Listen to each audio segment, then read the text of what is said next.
Doctor Swati Shukla जो MA के innovation science के साइंटिस्ट हैं, आज आपको एक दिलचस्प रिसर्च के बारे में बताएंगी।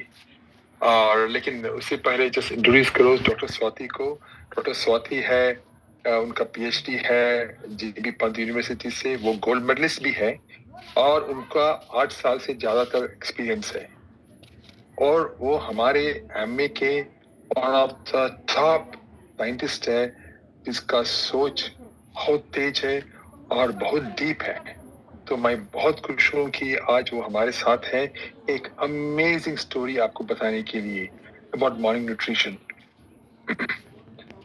लेकिन डॉक्टर स्वाति आने से पहले आज का मेरा सोच जरा अलग है, क्योंकि लास्ट वीक ही मैंने किसी का मेरा रेडिस का रिपोर्ट पढ़ रहा था, मैंने देखा उसमें एलडीएल कोलेस्ट्रॉल के बारे में, एलडीएल कोलेस्ट्रॉल बहुत ज्यादा था।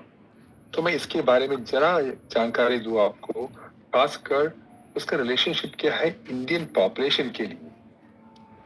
तो एलडीएल कोलेस्ट्रॉल क्या है? एलडीएल कोलेस्ट्रॉल, इसे अक्सर हम बैड कोलेस्ट्रॉल कहा जाता है, आपके खून में एक तरह की फैट है। High levels of LDL cholesterol आपके ब्लड वेसल की दीवारों में जमा हो सकता है, जिसे प्लैक्स बनता है और ये प्लैक्स आपके ब्लड वेसल्स को बहुत नैरो बना सकते हैं, जिससे खून का फ्लो मुश्किल हो जाता है। तो ये क्या होता है, इसका नतीजा, इसका प्रॉब्लम क्या है कि हार्ट बीमारी जैसे हार्ट अटैक और स्ट्रोक के कारण बन सकते हैं। तो पहले हम जरा डाइटरी हैबिट्स को देखें। तो ट्रेडिशनल इंडियन फूड्स जैसे घी, बटर, फ्राइड स्नैक्स और स्वीट्स जो ज्यादातर सैचुरेटेड फैट्स है, इसमें रिफाइंड कार्बोहाइड्रेट्स है और शुगर से भरा होता है, ये एलडीएल कोलेस्ट्रॉल लेवल्स को सिग्निफिकेंटली इंक्रीज कर सकते हैं। फिर दूसरी बात है कि हमारे इंडियंस में जरा जेनेटिक डिस्पोजिशन होते हैं। तो इसका मतलब है कि हमारे जन्म से ही हमारे जीन्स में एक एक एक इफेक्ट है हाई एलडीएल कोलेस्ट्रॉल बनने के लिए। तो इसको डिसलिपिडीमिया कहते हैं, जो ब्लड में अबनॉर्मल लेवल्स ऑफ लिपिड्स का होना होता है। तो फिर तीसरी बात है कि हमारी मॉडर्न लाइफस्टाइल, ये तो बहुत कंसर्न की बात है। मुझे पता है कि मेरे रिश्तेदार, मेरे भाई, जो मेरा कजिन्स है, इंजीनियर्स है, डॉक्टर्स हैं, उनके दुकान है, वो हर वक्त बैठते रहते हैं। तो ये मॉडर्न लाइफस्टाइल के कारण कई इंडियंस में फिजिकल एक्टिविटीज रिड्यूस हो गई है, जो हाई एलडीएल कोलेस्ट्रॉल और हार्ट डिसीज का रिस्क बढ़ाता है। तो तो अब जब मैंने रिस्क फैक्टर डिस्कस कर लिया है, आप सोच रहे होंगे कि हमें कुछ ड्रग्स लेनी चाहिए कोलेस्ट्रॉल रिड्यूस करने के लिए, राइट? आप तो सोचते होंगे।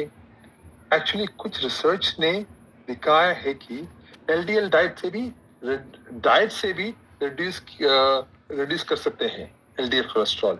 ऑफ कोर्स कोई भी डाइट शुरू करने से पहले अपने डॉक्टर या न्यूट्रिशन से कंसल्ट करना जरूरी है। तो मैं आपको एक वेरी इंटरेस्टिंग क्लिनिकल स्टडी के बारे में बताऊंगा अभी। तो आप सुना होगा एक डाइट का नाम, जिसका नाम है वीगन डाइट। तो वीगन डाइट क्या होता है? एक वीगन डाइट एक ऐसी डाइट होती है जो सारे एनिमल प्रोडक्ट्स एक्सक्लूड करती है। इसके मतलब जो सब वीगन डाइट फॉलो करते हैं वो मीट, फिश, मिल्क, चिकन, अंडे, डेयरी प्रोडक्ट्स या कोई भी एनिमल डिराइव्ड प्रोडक्ट्स नहीं खाते। इसके बजाय वो प्लांट बेस्ड फूड्स पर फोकस करते हैं। लेकिन याद रखिए, मैंने कल ही आपको बताया था कि हेल्थी प्लांट बेस्ड, तो ये हेल्थी प्लांट बेस्ड डाइट ही खाते हैं, अनहेल्थी नहीं। तो अभी एक रिसेंट स्टडी हुआ था, एक्साइटिंग रिजल्ट्स के बारे में बताऊंगा। इस स्टडी ने वीगन डाइट और ओमनिवोरस डाइट के इफेक्ट्स को हार्ट के हेल्थ पर कंपेयर किया। ओमनिवोरस डाइट क्या होते हैं? वो डाइट जो हो हम मीट मांस वेजिटेबल सब खाते हैं, मिक्स डाइट होते हैं।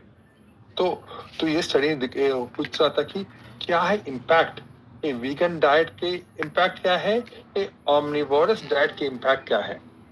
तो स्टडी में ऑलमोस्ट 44 आइडेंटिकल ट्विंस शामिल थे। आइडेंटिकल ट्विंस क्यों उन लोग सेलेक्ट करते हैं, क्योंकि उनका जेनेटिक मेकअप एक ही होता है। तो ये स्टडी बहुत इंटरेस्टिंग है। तो इस स्टडी में 44 आइडेंटिकल ट्विन शामिल थे, जिसमें एक ट्विन वीगन डाइट फॉलो कर रहा था और दूसरा ऑमनिवोरस डाइट फॉलो कर रहा था 8 वीक के लिए, 8 हफ्ते के लिए। तो पहले 4 हफ्ते के लिए मील्स रिसर्चर्स ने प्रोवाइड किया गया और द लास्ट 4 हफ्ते ने पार्टिसिपेंट्स ने खुद मील प्रिपेयर किया एज पर द गाइडलाइंस। उनको बताया गया था कि प्लीज आप एक वीगन डाइट ऐसे स्ट्रिक्टली फॉलो करो और ऑमनिवोरस डाइट स्ट्रिक्टली फॉलो करो। सो 8 वीक के स्टडी थे। उनके main focus LDL cholesterol levels पर था, लेकिन स्टडी ने दूसरे हेल्थ फैक्टर जैसे कि plasma lipids, glucose, insulin level, body weight और कई सारी चीज उन्होंने टेस्ट किया। तो रिजल्ट अचानक था, अमेजिंग, रिमार्केबल। तो इसके लिए मैं सोचा कि मैं आपको बता दूं ये रिजल्ट। 8 वीक्स के बाद वीगन डाइट्स वाले पार्टिसिपेंट्स ने उनका सिग्निफिकेंट डिक्रीज देखा गया एलडीएल कोलेस्ट्रॉल में, फास्टिंग इंसुलिन में और बॉडी वेट में कंपेयर टू द ऑमनिवोरस काउंटरपार्ट्स। तो ये डाइट का पावरफुल इम्पैक्ट दिखाते हैं हमारे हेल्थ पर, स्पेशली हार्ट हेल्थ पर, जो हम इंडियंस को बहुत केयरफुल होना है, राइट। तो स्टडी ने ये भी देखा कि पार्टिसिपेंट्स के लिए डाइट फॉलो करना, ये जो वीगन डाइट है फॉलो करना कितना इजी था। उनकी एनर्जी लेवल्स बढ़ गया, उनका ओवरऑल सेंस ऑफ वेलबींग बढ़ गया। तो ये कॉम्प्रिहेंसिव अप्रोच इंश्योर करती है कि फाइंडिंग सिर्फ क्लिनिकली, वो जो क्लिनिकल टेस्टिंग के लिए नहीं, हम ये प्रैक्टिकली हमारे जिंदगी में भी ले सकते हैं। तो यही था मेरा आज का सोच।